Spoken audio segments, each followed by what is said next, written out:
chef-d'œuvre dont nous allons vous conter l'histoire. Bonne édification.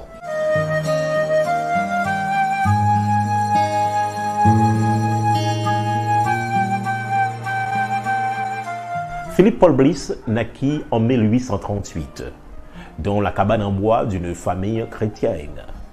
À l'âge adulte, il devint professeur de musique et commença à composer des cantiques.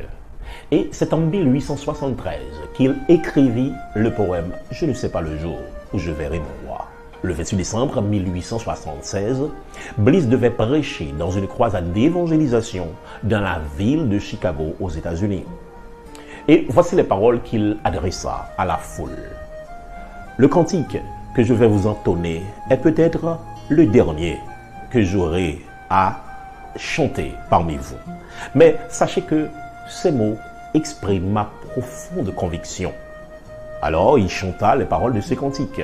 Je ne sais pas le jour où je verrai mon roi. Le lendemain, lui et sa femme, Lucie, prirent le train pour rejoindre Moody à Chicago. Mais il neigeait et pleuvait tellement que, miné par une crue torrentielle, un pont s'effondra sous le passage du train. Les wagons en bois tombèrent dans le ravin et s'enflammèrent. Philippe put s'échapper par la fenêtre. Mais voyant que sa femme était restée coincée, il retourna pour l'aider. Mais ce fut en vain. Il mourut donc brûlé, vif, à l'instar des 90 autres personnes de la même circonstance.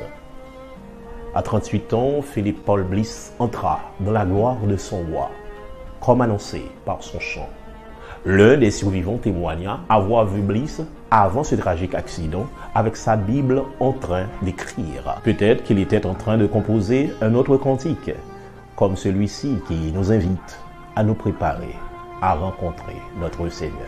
Ce cantique que je vous invite à entonner avec nous à la gloire de Dieu.